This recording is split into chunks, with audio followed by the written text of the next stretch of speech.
الحمدللہ والصلاة والسلام علی سیدنا رسول اللہ وعلی آلہ واصحابہ ومن والہ۔ بسم اللہ الرحمن الرحیم۔ تمرست ام عمارۃ یوم احد علی القتال فاتقنتہ۔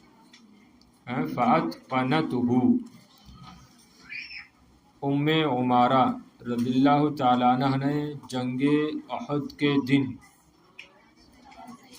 لڑائی میں یا لڑائی پر قتال پر مشق کر لی تھی، تجربہ حاصل کر لیا تھا۔ فاتقنتہ، پس وہ اس کی وجہ سے ماہر ہو گئی، پھر وہ اس میں لڑنے میں ماہر ہو گئی۔ تو تمرست واحد مؤنث کا صیغہ ہے باب تفاعل سے، مشق کرنا، ماہر ہونا۔ تو ام عمارہ رضی اللہ تعالیٰ عنہ نے جنگ احد کے دن لڑنے پر مشق کر لی تھی۔ فاتقنتہ، اس سے وہ ماہر ہو گئی، سے لڑنے میں وہ خوب ماہر ہو گئی۔ وذاقت حلاوة الجہاد فی سبیل اللہ فما عادت تطیق عنہ صبرا۔ وذاقت، ذاق یذوق، ناصر ہے شروع سے جی۔ وذاقت حلاوت الجہاد، جہاد کی مٹھاس انہوں نے چکھ لیا تھا اللہ کی راہ میں۔ فما عادت تطیق عنہ صبرا، اس کا معنی لگائیں گے اب وہ جہاد سے الگ رہنے پر صبر نہ کر سکتی تھی۔ فما عادت تطیق عنہ صبرا، تو اب وہ جہاد سے الگ رہنے پر صبر نہیں کر سکتی تھی، صبر برداشت نہیں کر سکتی تھی۔ صحیح ہے نا؟ تو عادت ویسے لوٹنا ہے، فما عادت وہ نہ لوٹی، تطیق طاقت رکھتی، عنہ اس سے، صبرن صبر۔ ہاں اگر لفظی ترجمہ لگائیں تو کیا ہو رہا ہے؟ تو وہ اس سے برداشت نہیں رکھ سکتی تھی لوٹنے کی، صبرن صبر کرتے ہوئے۔ تو لفظی ترجمہ لگ نہیں رہا مناسب، تو کیا لگائیں گے؟ اب وہ جہاد سے الگ رہنے پر صبر نہیں کر سکتی تھی۔ سمجھ رہے ہیں؟ تو ام عمارہ رضی اللہ تعالی عنہ نے جنگ احد کے دن لڑائی پر لڑنے پر مشق کر لی تھی۔ فاتقنتہ، پس وہ اس میں ماہر ہو گئی تھی، اور انہوں نے جہاد کی مٹھاس کو چکھ لیا تھا اللہ کی راہ میں، تو اب وہ جہاد سے الگ رہنے پر نہیں کر سکتی تھی۔ وَقَدْ كُتِبَ لَهَا أَن تَشْهَدَ مَعَ الرَّسُولِ صلوات اللہ وسلام علیہ اکثر المشاہد، اور اللہ نے ان کے لیے لکھ دیا تھا، اور اللہ رب العزت نے ان کے لیے یا ان کے مقدر میں لکھ دیا تھا کہ وہ رسول کریم صلی اللہ علیہ وسلم کے ساتھ اکثر المشاہدی، اکثر غزوات میں شریک ہوں گی یا شریک ہوں۔ وقد کتب لہا، اور ان کے لیے لکھ دیا گیا کہ وہ شریک ہوں گی، کہ وہ شریک ہوں رسول صلوات اللہ وسلامہ علیہ کے ساتھ اکثر المشاہدی، اکثر غزوات میں۔ ٹھیک ہے، کتبہ لکھ دیا گیا، تشہدہ شریک ہونے کے معنی میں یہاں پر، انتشہدہ کہ وہ شریک ہوں، واحد مؤنث غائب کا سکھانا۔ اکثر المشاہد، مشاہد مشہد کی جمع غزوات، صحیح ہے نا؟ تو اور اللہ رب العزت نے ان کے مقدر میں لکھ دیا تھا کہ وہ شریک ہوں رسول صلوات اللہ وسلامہ علیہ کے ساتھ اکثر غزوات میں۔ فحاضرت معه الحدیبیۃ وخیبر وعمرۃ القضیۃ وحنین وبیعۃ الرضوان، چنانچہ وہ حاضر ہوئیں نبی کریم علیہ السلام کے ساتھ حدیبیہ میں، خیبر میں، عمرہ قضا میں، اور حنین میں، اور بیعت رضوان میں۔ سبحان اللہ، دیکھیے کتنے موقعوں پر جو ہے آپ ساتھ رہیں، بہت بڑی بات ہے نا. تو فحضرت ای حضرت ام عمارہ تھا. تو ابھی تک اصل میں کس کا بیان تھا؟ جنگ احد کا بیان ہو گیا. یہاں سے جو شروع کر رہے ہیں اب دوسرا بیان شروع ہو رہا ہے انہی کا، انہی کے تعلق سے، ام عمارہ کے تعلق سے. بات سمجھ رہے نا؟ ہاں. تو فحضرت ماہ الحدیبیہ، پس حضرت ام عمارہ حاضر ہوئی نبی کریم علیہ السلام کے ساتھ حدیبیہ میں اور خیبر میں، اور عمرۃ القضیہ یعنی عمرۃ القضاء. نیچے حاشی میں لکھا ہے العمرۃ التی اعتمرها النبی صلی اللہ علیہ وسلم واصحابہ بعد صلح الحدیبیہ، اس کو عمرہ قضا بولتے ہیں. اور جنگ حنین میں اور بیعت رضوان میں سب میں شریک ہوئی. لیکن ذلك كله لا يعد شيئا اذا قيس بما كان منها يوم اليمامة على عهد الصدیق رضی اللہ عنہ وعنہ. صحیح ہے نا؟ ولكن ذلك كله لا يعد شيئا اذا قيس بما كان منها يوم اليمامة على عهد الصدیق رضی اللہ عنہ وعنہ. لیکن یہ سب لا يعد شيئا اس کو شمار نہیں کیا جا سکتا، اذا قیسا جب کہ اس کا موازنہ کیا جائے یا جب اس کا مقابلہ اس کارنامے سے کیا جائے جو ان کی طرف سے حضرت صدیق اکبر رضی اللہ تعالیٰ عنہ کے عہد میں ہوا تھا یا جو پیش آیا. ولیکن ذالک کلہ لا يعد شیئا، لیکن یہ تمام لا يعد شیئا، لیکن یہ سب کچھ کوئی چیز نہیں ہے یا شمار کے لائق نہیں ہے.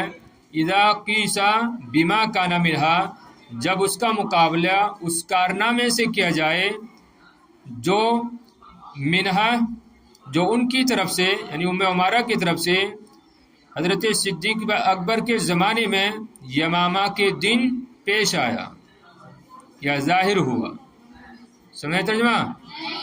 ولیکن ذالک کلہ لا يعد شیئا، لیکن یہ تمام اصل میں عد یعد شمار کرنا، شیئا کچھ بھی کوئی چیز، تو اس کا لفظی ترجمہ ہو رہا ہے لیکن یہ تمام کہ کوئی شمار نہیں کیا جائے گا، یعنی شمار کے لائق نہیں ہے بالکل بھی.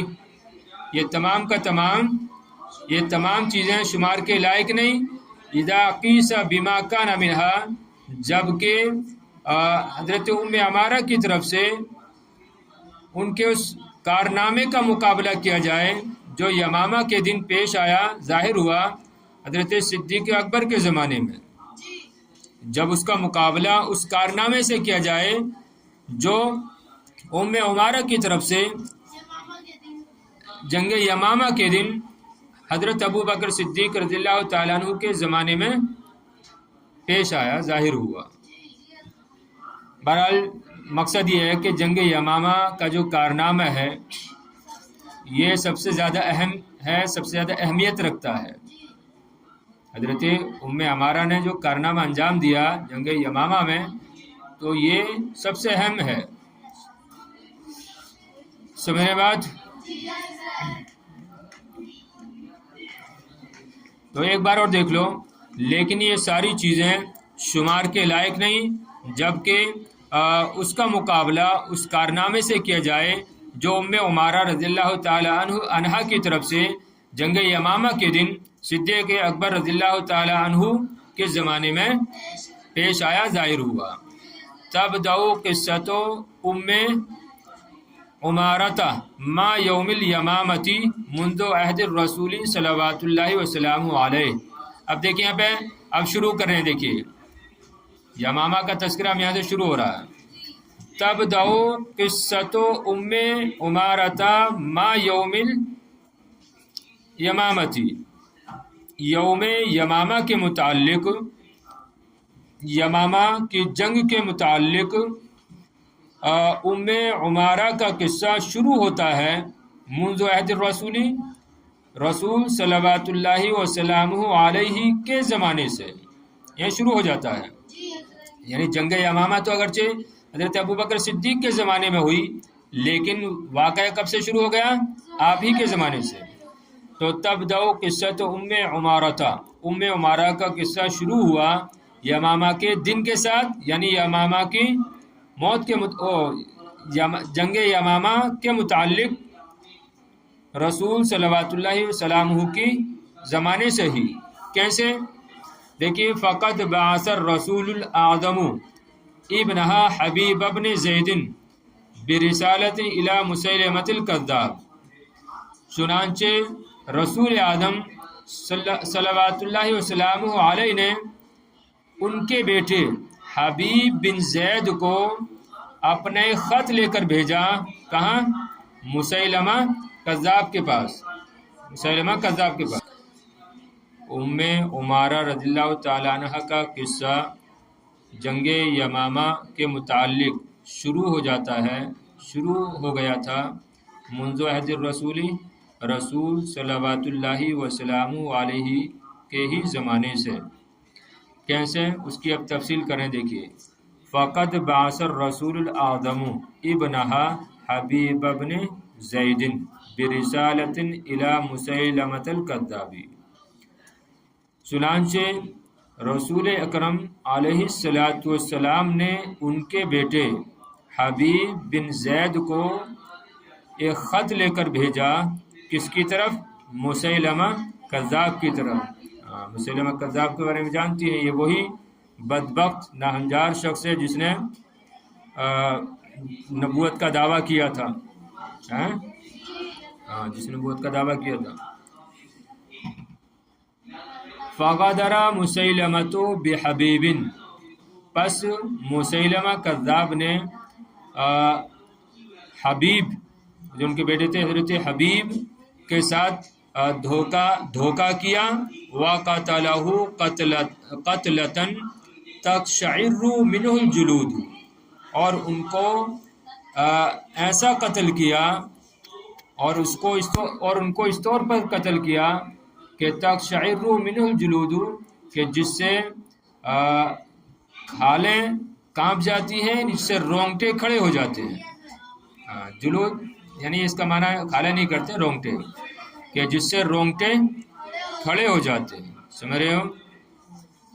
تو فغدر مسیلمۃ، پس مسیلمہ نے دھوکہ کیا، اور بحبیب، حضرت حبیب کے ساتھ، وَقَتَلَهُ قَتْلَةً تَقْشَعِرُّ مِنْهُ الْجُلُودُ، اور ان کو ایسا قتل کیا کہ جس سے رونگٹے کھڑے ہو جاتے ہیں، صحیح نا؟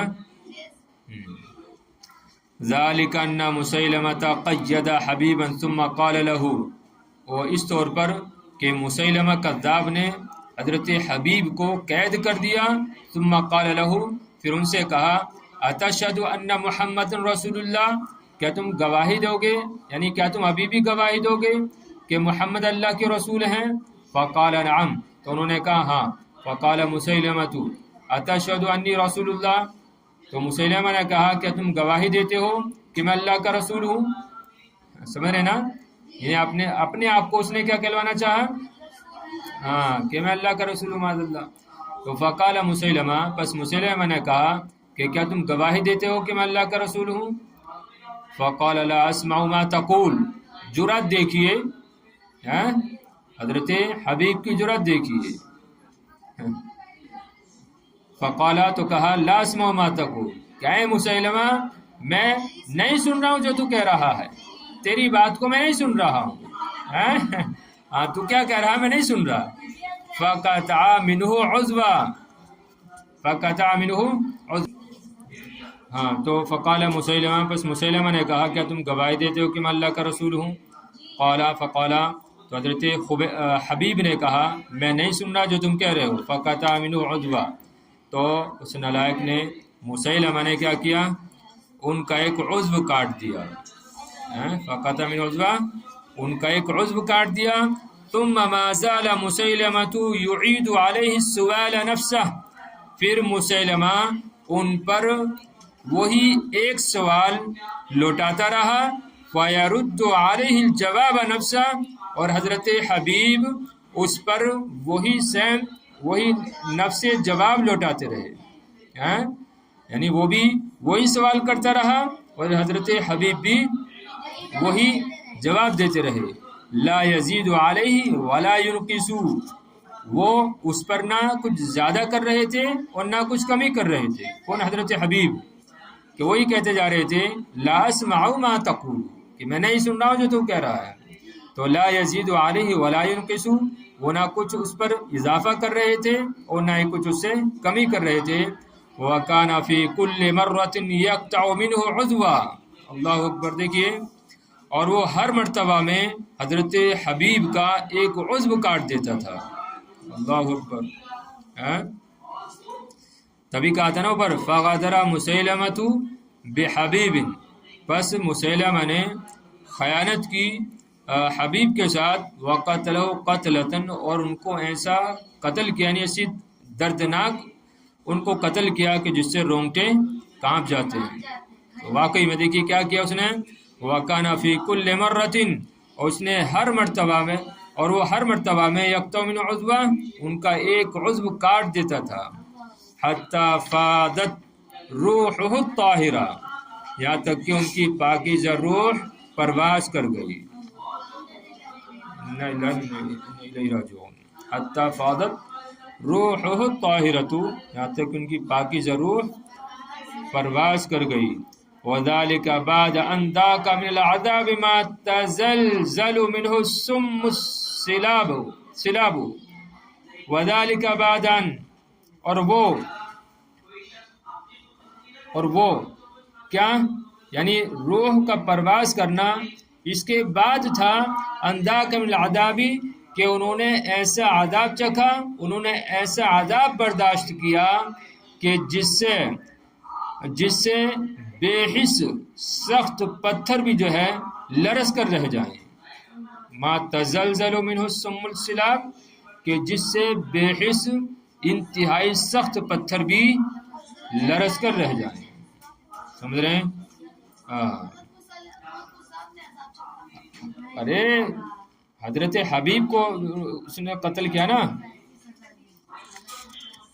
تو دیکھیے کہہ رہے ہیں وَكَانَ فِي كُلِّ مَرَّةٍ، ہر مرتبہ میں وہ مسیلمہ حضرت حبیب کا ایک عضو کاٹ دیتا تھا، حتی فادت روح الطاہرہ، یہاں تک کہ ان کی پاکیزہ روح پرواز کر گئی، وَذَلِكَ بَعْدَ أَنْ ذَاقَ مِنَ الْعَذَابِ، اسی کا بیان چلانا بھی، اور یہ شہادت اس کے بعد ہوئی کہ انہوں نے ایسا عذاب برداشت کیا، ما تزلزل منہ السم السلاب، کہ جس سے سخت پتھر بھی، سخت انتہائی بے حس پتھر بھی جو ہے لرز جائیں، صحیح ہے؟